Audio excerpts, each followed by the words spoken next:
The horror movie industry is stagnant. Well, not really, but how often do you watch something and think, yeah, that's new? The answer is not too often. Similar to the way music is now made, the safe way is the best way. When we get stuff like Clown in a Cornfield, mixing in all the elements they think you want to see, evil clown, parent and kid who don't get along, what's supposed to be a twist, it gets the ratings despite being nothing new. But once in a while, a movie comes along that goes in a completely off-the-wall direction, guaranteeing, if anything, remember it the next day. That's why Terrifier is so popular, not because it had one viral kill that made no sense. Well, maybe it kind of is, but it's the idea of being something new. You don't know what's gonna happen, you actually have to see all the movies. Apparently some people have an issue with that. They'd rather watch the same movie with countless bad sequels. But while Terrifier took the slasher movie genre and made it into something truly epic that required several movies, it's still going. Today's topic is the truly unique stuff. Films that go in directions less predictable than a Quentin Tarantino movie must be seen to believe. And no, not gonna mention Blair Witch or Eraserhead or Mandy or even Hasu because those just seem too obvious. This is by no means a definitive list. I mean, how could it be? Not like I'm the all-knowing Watch Mojo. You son of a bitch! So let's take a look at some horror-ish movies that don't exactly fit the norm. I love everybody and everything. I accept everything. I've become wise and profound and good. Possession is one of those movies, and it won't be the first. If it was, I'd be a fucking liar. That has you commonly going, what am I watching? That's because the couple in this movie, Mark and Anne, Sam Neill and Isabelle Engini, are essentially separating as she's with another man, and Mark doesn't accept that. A good part of the movie is him completely losing it, going off on her, and even physical abuse. Despite it being overly apparent, there's something else going on here. But it's the insanity, the bizarre way literally everybody acts in this, and events I don't think you'll predict. Granted, being crazy is not unique, mixing in fantasy horror is also not unique. It's the tone of the movie, the progression, and just how good it is that makes it stand out. It doesn't take too long to become insanely entertaining in a way that continues to escalate, and when you finally realize what's going on, you'll feel you're in some kind of fever dream. It's bizarre, but in a real captivating way. The concept is not usually done this good. And to those who only know Sam Neill for Jurassic Park, he has an accent that he commonly hides, but he's also underrated. Real underrated. And how do you dispose of ideas like honesty and loyalty? You don't have the right to behave this way. What have I done that you hate me so much? I never knew I wanted this side of Sam Neill. Pathetically insane kind of works, similar to just pathetic being DiCaprio's new stick. That's not an insult, he's really mastered that. And Isabelle Engini is consistently great here too, leading the viewer to wonder, what is this about? Any one of those things could so easily go wrong if handled incorrectly. Maybe a reveal that leaves you disappointed. Maybe to some it will, based on your taste, but I can't really explain how unique this is. If you see it, you'll be convinced it's bizarre entertainment all the way through. Not for everybody, and not a huge success, but it's got a cult following for a reason. What I miscarried there was Sister Faith, and what was left is Sister Chance. Is that alright with you? Right, okay, but when you get there, make sure you show them your really cool cassette player because they'll think you're from the future. I don't think I can not mention In a Violent Nature. Seems pretty popular. A psychopath going on a rampage from their perspective, pulling off pretty violent kills. It's too unique to not include, but it's also the only movie on this list I don't really like. Are you out of your fucking mind? It comes down to having no purpose. If you take out the killer's perspective, it essentially becomes nothing. I know that gimmick is a big deal, but does that automatically make it great? I don't think so. It's an intriguing premise, but at some point the idea gets old. It's mostly down to the kills, and no complaints there. Outright overkills, in some cases fucking Mortal Kombat style. And one death in particular, let's just say, especially dark. A lot of kills in the movie linger for a while, and I get that's the idea. Show us the killer's view. He's not just a psycho, there is a reason. As the movie plays out, you'll find out what it is. And while the ending is undoubtedly unique, I don't exactly buy it as being creative or innovative. More so, just a hard rewatch. Maybe it's leading into the sequel, which is coming, hopefully improved. But I do want to mention, you don't completely follow the killer throughout the movie. You mostly do, but there are scenes when that's not the case. I'm not complaining about that, but I just don't love the movie. I don't get what the big deal is. A unique idea does not mean by default good. It could have been, but in this case, I don't see the purpose. It had to get mentioned. I wouldn't recommend it. Can you, tell me what happened to you back there? If I had a steak, oh boy, a rare, a bloody steak. If I had a steak, I would fuck it. Probably the best movie on the list, but I don't know what The Lighthouse is. There's been debate about this black and white fantasy horror. Eggers himself said the subtext was influenced by Sigmund Freud, described it as a weird tale, while Patterson stated that he thinks it's 100% comedy. I guess a lot of it does lean that way. That's just the face of it. Good luck analyzing this movie's theme, but the main thing is, it's really fucking unique. The elephant in the room, the fact that it's in black and white, obviously not of this era, not to mention the aspect ratio, and that was done to capture the immersive 1890s atmosphere. Which it does. It's not just black and white, it genuinely looks old, so you can't deny it paid off. Taking place on an isolated island off the coast of New England, William Dafoe and Robert Pattinson portraying a former sailor and lighthouse keeper, leading into a scenario that is both unsettling and kind of captivating. Similar to Possession, you don't know what's gonna happen, so don't bother guessing. You have sporadic scenes of drunken insanity, crazy rants that go on for no reason, no less than 2 each, and even though it is a spectacle to look at, it's also a slow burn. I don't mean that in a bad way, it's built up properly, but you need to get to the second half to really have the experience. Luckily the casting is a big plus. Dafoe and Patterson are amazing in this, which is to be expected. Scenes like Thomas Wake going off on him for not liking his cooking, or Winslow completely losing it, are notably demanding scenes given how much crazy shit is said. With slithering tentacled tail and steaming beard, take up his fell befinned arm. Like rotten dick, like curdled foreskin.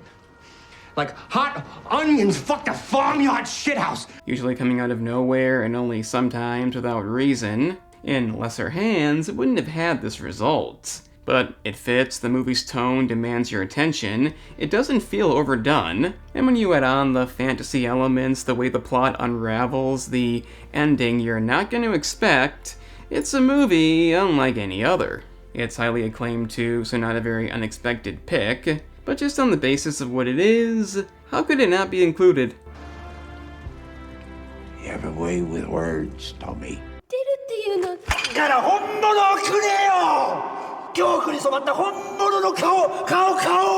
Moving into some comedy and away from the English language, we have a Japanese movie that isn't technically horror in any way. I've been avoiding spoilers thus far because why be a dick, but in this case I have to explain the plot, so, be warned.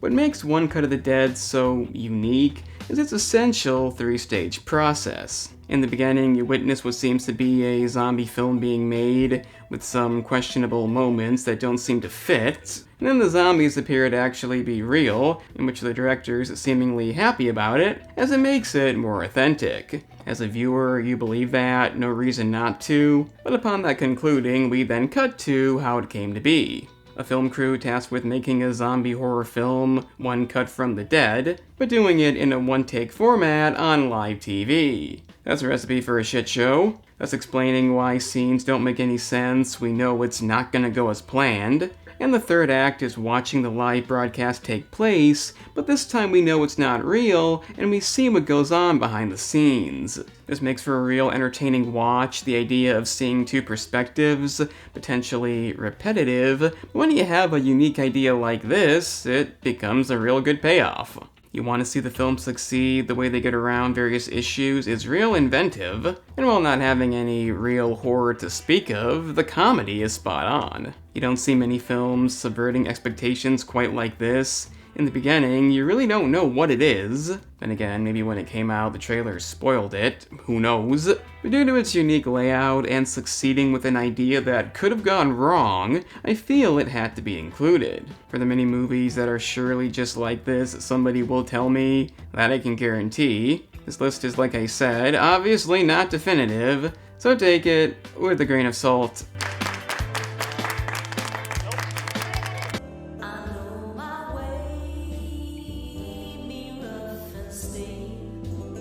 Can I discuss this movie without spoiling it? Well, again, it's about sex with cars. Possibly. The thing is, with this movie that's already very unique in concept alone, it's not just the insane premise of screwing a car, nor is it getting pregnant with a car. If you don't know, this is a French language film. The fact that it's actually really good proves that. America tends to fuck up the weird stuff, and the movie eventually goes into a somewhat serious, partially questionable direction that expects the audience to take a hybrid titanium baby seriously. But you do because it's not reliant on its weird premise. There's some real good writing here. And to those wondering, no, I'm not ashamed to be American, but come on, you just don't expect them to do this kind of thing right. Upon hearing the film synopsis, I knew I was going to be looking at subtitles or some really bad dubbing. But when it comes to a story like this, does that really matter? This is a movie that tries its best to emulate car sex. It's at least 1/3 pure nudity. It's simply the experience, along with being quite random too. A lot of things happen you don't see coming, like anything on this list. Aside from a violent nature, that's just boring. But to get the point across best I can, this is a movie worth looking into, if you don't mind reading some subtitles, or any of the things I just mentioned. It's got good writing, it does take itself seriously. I don't know if I could say relatable, hopefully not. But above all, and I think it's safe to say at this point, it's a movie that gets a bit odd. Ça va pas?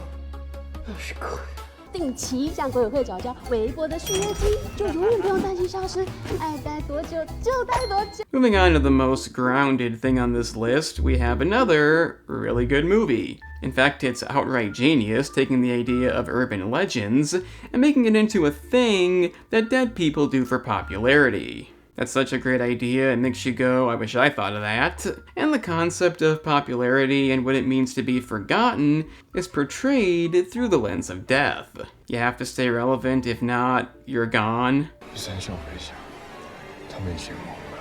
Must be how De Niro feels. And we're given a vibrant cast of characters led by the rookie, I guess, who's actually a relatable case. Obviously not cut out to be famous and not really popular in any way. At least a lot of those emotional moments that wouldn't fit in most of the movies we've talked about thus far. Like I said, not the craziest thing here, the idea is still very unique, but it's not a what the hell am I watching deal. At times it may lean that way, the ending is pretty bombastic, but the idea, the genius concept, something that feels completely new without being off the wall, is enough alone to justify being here. It doesn't need to shock you every few minutes, it's a story you can get into, and I recommend you do so as they did a damn good job. It's visually exciting, the cast is quite good too, not a whole lot wrong with it, and it's an idea you probably haven't seen.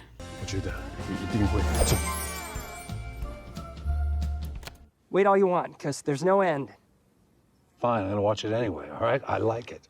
I almost forgot about Rubber, a movie when a tire destroys stuff and kills people with its mind. That's about it. It's a movie that opens by saying it's for no reason, as a bunch of people set out to watch this tire. I'm not sure what they think they're watching. You don't commonly watch movies through binoculars. But I can't even begin to know how to question the logic of rubber. It's not some weird sci-fi channel movie either. This appeared in a theater, so it's legit.